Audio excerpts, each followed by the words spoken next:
Hello दोस्तों, unique study के education channel में आपका एक बार फिर से स्वागत है। आज हम एक बार फिर से आपके लिए संविदा शिक्षक वर्ग 3 के पर्यावरण सब्जेक्ट को लेकर उपस्थित हुए हैं, जिसमें हम आज कवर करने वाले हैं पर्यावरण प्रदूषण एवं प्रदूषण से संबंधित कुछ मुख्य बातें। आई होप आप सभी की स्टडी और प्रिपरेशंस अच्छी चल रही होगी। तो आज की हम क्लास शुरू करते हैं। क्लास शुरू करने से पहले मैं आपको कुछ इन्फॉर्मेशन देना चाहता हूं कि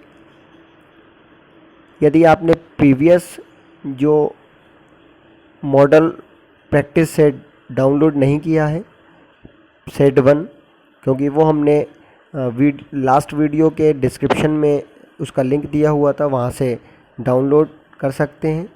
यदि अभी तक आपने डाउनलोड नहीं किया है तो इस वीडियो के डिस्क्रिप्शन में भी उसका लिंक दिया हुआ है, और इसी के साथ आज हम प्रैक्टिस सेट 2 को भी अवेलेबल कराएंगे।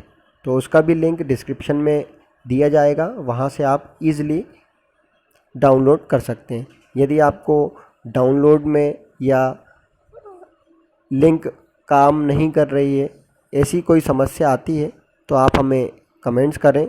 मैं आपको डायरेक्ट आपके मेल आईडी पर वो सेट अवेलेबल कराऊंगा। ठीक है, तो आइए आज की हम क्लास शुरू करते हैं। पर्यावरण प्रदूषण एवं प्रदूषण से संबंधित कुछ मुख्य बातें। तो देखिए, जैसा कि आप स्क्रीन पर देख पा रहे होंगे,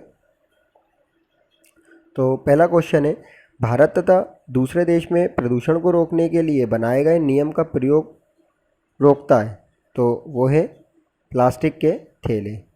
यानी अगर प्रदूषण को रोकने की बात करें तो मेन जो कारण है वो है प्लास्टिक के थैले, क्योंकि दिन प्रतिदिन प्लास्टिक की पॉलीथीन हुआ, बैग हुए, ये बढ़ते जा रहे हैं। इन पर रोक भी लगाई गई, लेकिन अभी तक ये इतना कारगर साबित नहीं हो पाया है कि ये पूरी तरह से इस पर रोक लगाई गई हो। हालांकि सरकार ने अपनी तरफ से पूरे प्रयास किए हैं और प्रयास कर रही है कि प्रदूषण को रोकने के लिए प्लास्टिक के बैग और प्लास्टिक की जो पॉलीथीन होती हैं उन पर बैन किया जाए। तो पहला क्वेश्चन का आंसर है प्लास्टिक के थैले या पॉलीथीन। क्वेश्चन क्या है आपका, एक बार मैं फिर से रिपीट कर देता हूँ। भारत तथा दूसरे देशों में प्रदूषण को रोकने के लिए बनाए गए नियम का प्रयोग रोकता है। तो वो है प्लास्टिक के थैले। ठीक है, नेक्स्ट क्वेश्चन है, निम्न में से कौन सा पर्यावरण के लिए हानिकारक है? तो वो भी है प्लास्टिक, क्योंकि प्लास्टिक को यदि आप जलाते हैं या मिट्टी में फेंकते हैं या XYZ, तो वो प्लास्टिक कभी गलता नहीं है और ये भूमि को पूरी तरीके से बंजर करने का काम करता है। तो पर्यावरण को हानि पहुंचाता है कौन? प्लास्टिक। नेक्स्ट क्वेश्चन है आपका, सामान्य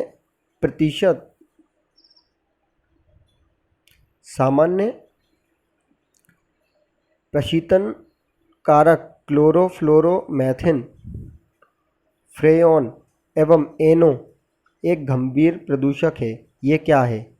तो ये है वायुमंडलीय परत को क्षति पहुंचाता है। तो जो क्लोरोफ्लोरो आपने नाम सुना होगा, ओजोन परत का नाम सुना होगा, उसको नुकसान पहुंचाने का काम करता है कौन?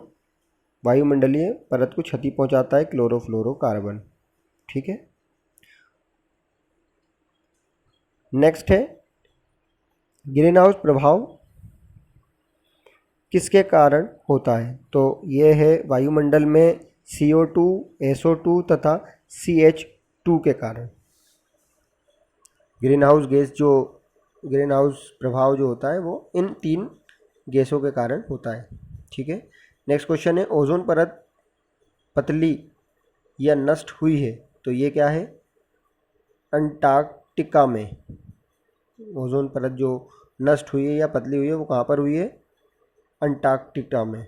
ठीक है, नेक्स्ट क्वेश्चन है, ओजोन परत में छिद्र करने के लिए किस देश का अधिक योगदान है? तो अमेरिका का अधिक योगदान है ओजोन परत में सबसे ज़्यादा छिद्र करने का।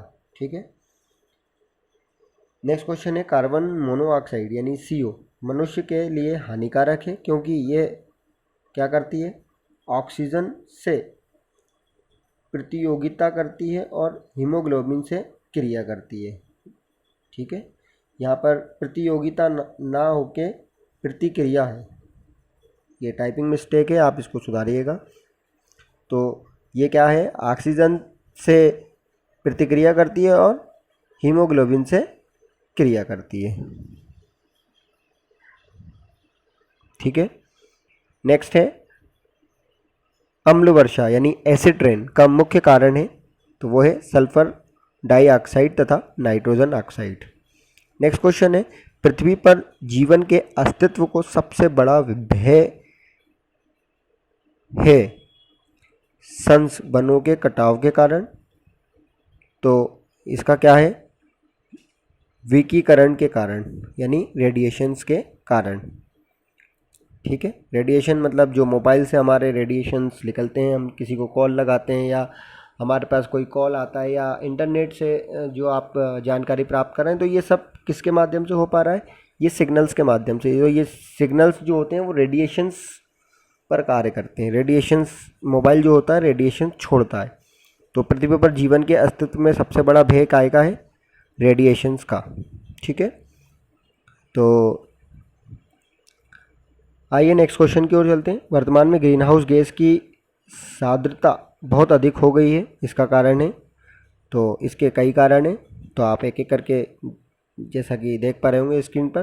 तो पहला कारण है रेफ्रिजरेटर का अधिक उपयोग होना, तेल व कोयले के अधिक ज्वलन का होना, वनों का कटना, ये सभी कारण हैं। यानी कि जो ग्रीन हाउस गैस है उसकी जो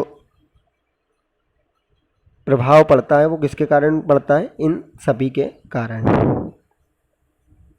आइए नेक्स्ट क्वेश्चन की ओर चलते हैं। निम्न में से किससे प्राकृतिक प्रदूषण होता है? तो जंगल की आग से, ये प्राकृतिक प्रदूषण है। जंगल में आग लगना एक प्राकृतिक प्रदूषण होता है। नेक्स्ट है वनों की कटाई के प्रमुख कारण। तो जो जंगल या वन होते हैं उनकी कटाई के मुख्य कारण क्या क्या हैं वो देख लेते हैं। तो शहरीकरण होना, दूसरा कृषि आधारित उद्योग होना, थर्ड है ईंधन की मांग, ये सभी कारण हैं। जैसे कि आप देख रहे होंगे बढ़ती जनसंख्या और शहरीकरण करना जिससे वनों की कटाई हो रही है। कृषि आधारित उद्योग स्थापित करना, इसके लिए भी वनों की कटाई हो रही है। ईंधन की मांग को लेकर जैसे आपने देखा होगा लकड़ी काट के जलाई जाती है और खाना या जो भी उपयोग करना है उसको जला के किया जाता है। तो ईंधन की मांग के कारण वनों की कटाई के ये कारण हैं। आइए नेक्स्ट क्वेश्चन की ओर चलते हैं। नेक्स्ट क्वेश्चन है हमारा, वनों की कटाई के प्रभाव निम्न में से हैं। तो क्या क्या है कारण, क्या क्या प्रभाव हैं? तो ग्लोबल वार्मिंग, बाढ़ एवं सूखा, जल संसाधनों की कमी, ये सभी वनों की कटाई के प्रभाव में निम्न है। ठीक है, क्योंकि वनों की कटाई होगी तो क्या होगा? सूखा हो जाएगा, पेड़ पौधों से ही पानी गिरता है, जल संसाधनों में कमी आ जाएगी जिससे ग्लोबल वार्मिंग हो जाएगी। तो ये सभी कारण हैं वनों की कटाई से। नेक्स्ट क्वेश्चन है, निम्न में से शहरीकरण के प्रभाव हैं। तो शहरीकरण के प्रभाव क्या हैं? पानी की कमी, आवास की समस्या, नाद एवं सूखा, ये सभी शहरीकरण के प्रभाव हैं। नेक्स्ट क्वेश्चन है, जीव का एक परिवेश जिसके माध्यम से वे निरंतर पारंपरिक क्रियाएं करता है कहलाता है, तो वो है प्राकृतिक पर्यावरण। नेक्स्ट क्वेश्चन है, निम्नलिखित में से कौन सा शहरीकरण का नकारात्मक प्रभाव नहीं है? तो अच्छे बाजार की संभावना, इसको की कर लीजिएगा, टाइपिंग मिस्टेक है। नेक्स्ट क्वेश्चन है, निम्नलिखित में से कौन सी एक ग्रीन हाउस गैस है? तो मीथेन जो है एक ग्रीन हाउस गैस है। नेक्स्ट है, पृथ्वी पर पहुंचने से पहले ओजोन परत किन किरणों को अवशोषित करती है? तो परावैंगनी किरणों को अवशोषित करती है। नेक्स्ट क्वेश्चन है, विश्व ओजोन दिवस कब मनाया जाता है? तो विश्व ओजोन दिवस प्रतिवर्ष 16 सितंबर को मनाया जाता है। ये बहुत आईएमपी क्वेश्चन है, आप इसको याद कर लीजिएगा, ये क्वेश्चन पूछा जा सकता है। विश्व ओजोन दिवस 16 सितंबर को मनाया जाता है। विश्व ऊष्मायन के लिए निम्न में से कौन एक कारक है? तो वाहनों से निकली गैसें इसके कारक हैं। नेक्स्ट क्वेश्चन है, पेड़ पौधे प्रदूषण को घटाते हैं क्योंकि वे अवशोषण करते हैं। तो वो क्या अवशोषण करते हैं? कार्बन डाइऑक्साइड को लेते हैं और ऑक्सीजन को छोड़ते हैं। ठीक है। नेक्स्ट क्वेश्चन है, महासागरों में जलस्तर वृद्धि का कारण? तो वो है ध्रुवीय प्रदेश में बर्फ़ का पिघलना। बर्फ़ के पिघलने से क्या हो रहा है? महासागरों का जो जल स्तर है वो बढ़ता जा रहा है दिन प्रतिदिन, तो वो बर्फ़ के पिघलने से।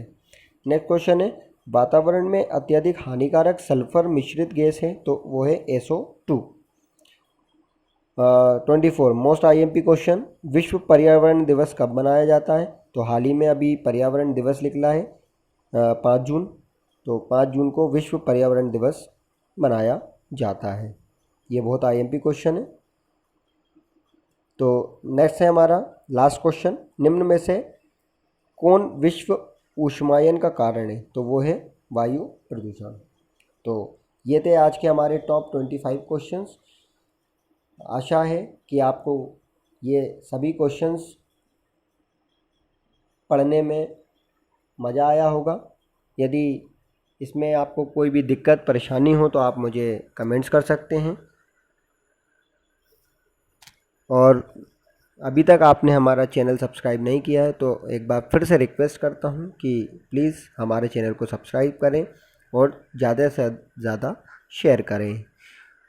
और प्रैक्टिस सेट 2 जो है वो डिस्क्रिप्शन में लिंक दिया हुआ है, प्लीज़ उसे डाउनलोड कर लें। अगर दिक्कत जाती है डाउनलोड होने में तो आप मुझे कमेंट कर सकते हैं, मैं आपको पर्सनली मेल के थ्रू